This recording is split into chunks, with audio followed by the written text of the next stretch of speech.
और हम तो गोड्डा के जनता को भी चाहेंगे कि अगर जैसे हम लोग 3 दिन वर्क नहीं किए तो हम लोग को पेमेंट नहीं मिलेगा, पेमेंट हम लोग को कट गया।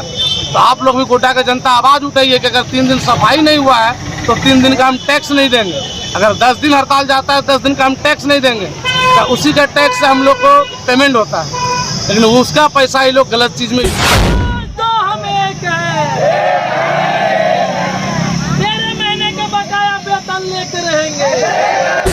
रोजगार दे रहा है। और हमारा नगर परिषद जो रोजगार में है, अभी काम कर रहे हैं, उसको बेरोजगार कर रहे हैं कि कम लेबर रहेगा, कम भुगतान होगा, जितना पैसा बचेगा तो उससे हम ठेकेदारी अच्छी तरह से कर सकते। क्योंकि आप देख रहे हैं गोड्डा का दिन ब दिन संख्या बढ़ रहा है, नाला बढ़ रहा है, रोड बढ़ रहा है, मार्केट बड़ा हो रहा है, तो आदमी को साफ सफाई में ऐसे भी देखना, ऐसे भी डस्टबिन उठाता है वो दिखेगा 200 किलोमीटर आज से 5 साल 6 साल पहले गाड़ी आया, वो सड़ रहा है SDM मैडम के वहाँ पे उसी के आवास में, वो गाड़ी नहीं निकला, लेकिन पुनः फिर नया गाड़ी आया, वो भी दिखेगा कि NGO आके धरा हुआ, मुश्किल से 1 दिन चला होगा फिर लगा हुआ।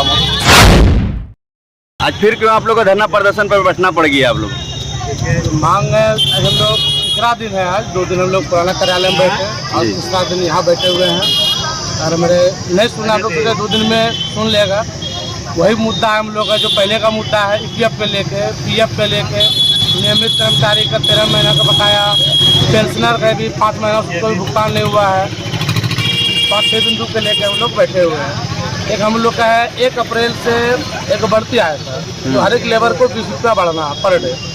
वो बढ़ती जब हम अपने कार्यालय को देते हैं कि मैडम ये आए हमको लोग को पेमेंट चाहिए बढ़ती, तो वहाँ हम लोग को बढ़ती देने तो दूर वाली बात है, हम लोग को छटैया करने के बाद बोला जा रहा है कि आप 75 आदमी ही रहिए, हम सारा सुविधा आपको देंगे, लेकिन रखेंगे सिर्फ 75। ले जाते हैं हमको सिर्फ वही 75 आदमी का क्या 75 छांट देंगे। सरकार रोजगार दे रहा है और हमारा नगर परिषद जो रोजगार में है, अभी काम कर रहे हैं, उसको बेरोजगार कर रहे हैं कि कम लेबर रहेगा, कम भुगतान होगा, जितना पैसा बचेगा तो उससे हम ठेकेदारी अच्छी तरह से कर सकते। क्योंकि आप देख रहे हैं गोड्डा का दिन ब दिन संख्या बढ़ रहा है, नाला बढ़ रहा है, रोड बढ़ रहा है, मार्केट बड़ा हो रहा है, तो आदमी को साफ सफाई में ऐसे भी देखना, ऐसे भी आधा घंटा रहता है। अभी साफ सफाई भी काम ठप पड़ा हुआ है, चारों बल देख रहे हैं कचरा भी पड़ा हुआ है। ये बहुत दुख के साथ हमको भी करना है, लेकिन हमारे पेट अधिकार के लेकर हम लोग को बैठना पड़ता है। और हम तो गोड्डा के जनता को भी चाहेंगे कि अगर जैसे हम लोग 3 दिन वर्क नहीं किए तो हम लोग को पेमेंट नहीं मिलेगा, पेमेंट हम लोग को कट गया। तो आप लोग भी गोड्डा के जनता आवाज़ उठाइए कि अगर 3 दिन सफाई नहीं हुआ है तो 3 दिन का हम टैक्स नहीं देंगे।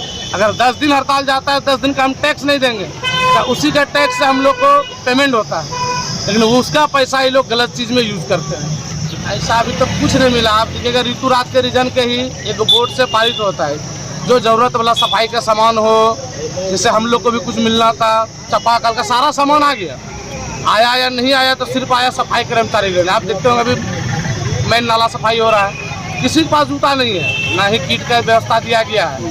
एक ऋतुराज सर के रीजन में हम लोग को बोला था गंजी तुम लोग को एक आइडेंटिटी कार्ड दिया जाएगा, जो बड़का कार्ड ऊपर में कटा हुआ है, लेडीज़ को साड़ी दिया जाएगा, लेकिन सारा सामान आ गया, लेकिन जो कर्मचारी के हित में आना है, जिससे काम होगा गोड्डा का, वो चीज़ आना जरूरत नहीं है इसको। आप देखिएगा अभी एक सेप्टिक टैंक गेट के सामने खड़ा होगा, कुछ रुपया खर्चा है वो ठीक हो जाएगा, लेकिन उसको ठीक नहीं किया गया, नया टैंक मंगा लिया गया जो 6 महीना से दिखिएगा NGO कार्यालय में जाके धरा हुआ है।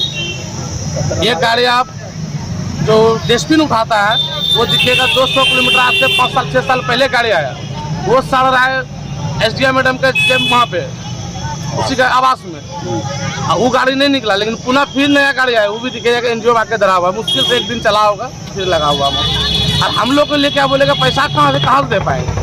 अगर वो लोग खरीदारी करने के लिए वो लोग पैसा कहाँ से आता है? लास्ट में आपका हमारे माध्यम से क्या संदेश रहेगा? संदेश हम तो जैसे गोड्डा का जनता को भी कहेंगे कि हम लोग को सहयोग करें, जितना भी जनप्रतिनिधि है, जितने भी मीडिया भाई है, सबसे अनुरोध करेंगे कि हम लोग का जो भी आंदोलन है इसको चढ़ बढ़ के आप लोग भी जराती कीजिए।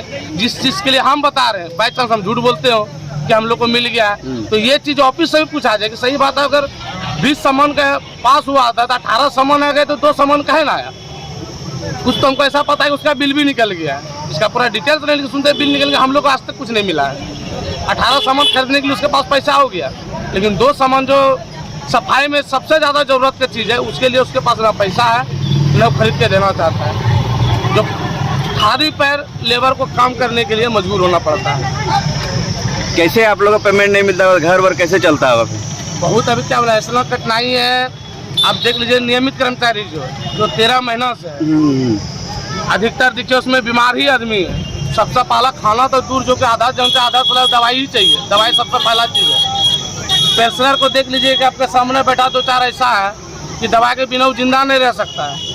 1 महीना दे के अभी भी लोग को 5 महीना उन लोग को भी रोक के रखा हुआ है। नियमित कर्मचारी का वैसा, उसका बाल बच्चा अभी देखिए CBC का बोर्ड का रिजल्ट निकल गया, कहीं किसी को एडमिशन कराना है बच्चे को, वो बैंक में लोन लिए है बच्चा अति करने के लिए। अब बैंक वहाँ से पिटिशन डालता है, अगर 100 समय तुम जमा नहीं करोगे तब तुम्हारे ऊपर में कानूनी कार्रवाई करेंगे। लेकिन ऑफिस को कितने बार अधिकारी को लिख के दिए गए, सूचना दिया गया, लेकिन आज तक वो पेमेंट करने के लिए नहीं। तो ये इस धरना प्रदर्शन में अगर आप लोग का नहीं सुना जाएगा तो अगला रणनीति क्या रहेगा आप लोग का? सोमवार को हम लोग का उग्र होगा। जैसे सोमवार से हम लोग पहला सब यात्रा निकालेंगे सुबह, अब मंगलवार से यहीं पे है और उग्र करने का भी हम लोग करेंगे। लेकिन सोमवार को पहला हम लोग सब यात्रा निकालेंगे, पूरा घुटा घुरा के कार्यपालक अधिकारी के जो होगा हम लोग घुराएंगे पूरा घुटा।